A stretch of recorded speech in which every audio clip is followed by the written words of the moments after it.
this. Water in religion, holy water, baptismal water. In other words, a priest, for example, will create intent with respect to water. Mm-hmm. And for as long as we've been alive and a lot longer, that's been going on. So obviously there is a religious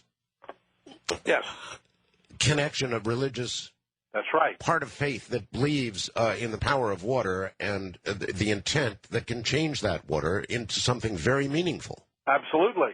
Water has been associated with healing and with religious ceremony for longer than their writing existed. I mean, it dates back to the very, very earliest days of humanity. And the reason it does, I believe, is that these people they did not have technology, and so they developed very acute powers of observation.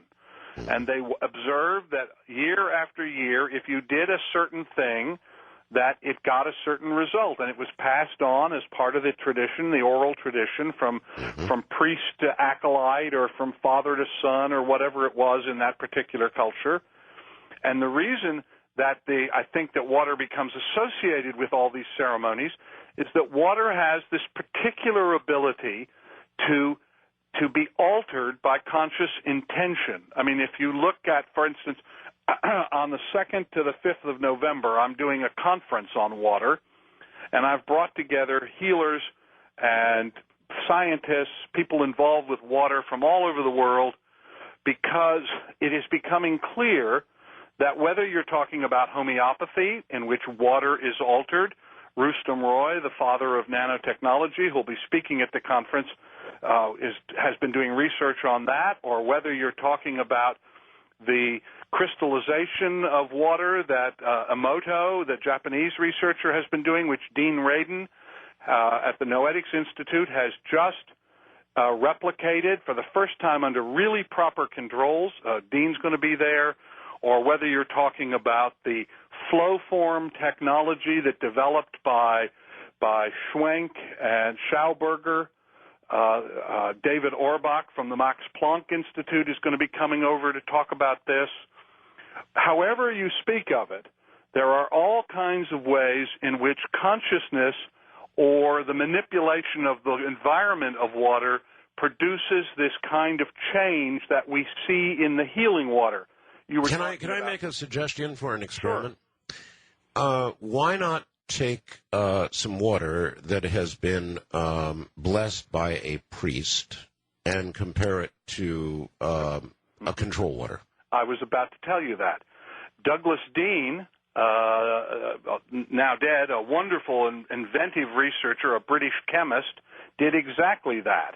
He and I had a discussion about this, and he did exactly that. He used water, he had control bottles, and he had water that had been blessed by priests.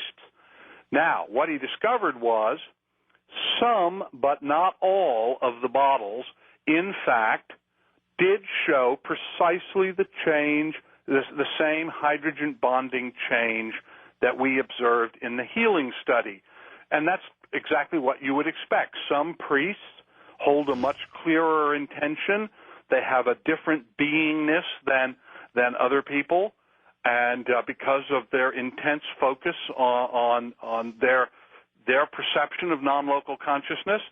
And when those kinds of men blessed the water showed change. When people who took it as a sort of meaningless ritual that the church just did it, the water didn't change. God, that's incredible. That's really incredible. Where do you take the research from here, Stephen? Well, the next thing that I'm going to be looking at is to really begin to explore this question of how the water in the body changes. Whether this, I'm trying to figure out experimentally how to be able to do this. The difficulty that I've got, or that anybody would have doing an experiment like this, is that the act of taking the measurement. For instance, if we were going to draw blood from people. I was just going to go there. Why not? Blood is full of what? The question is, I don't know the answer to this question, but you've got the right question. The question is, will just the act of taking the blood for the measurement cause a change in the bonding relationship? Because people don't like to get stuck, so they have fear reactions. That's and you true. see that might change. So I'm trying to figure out how one might do this.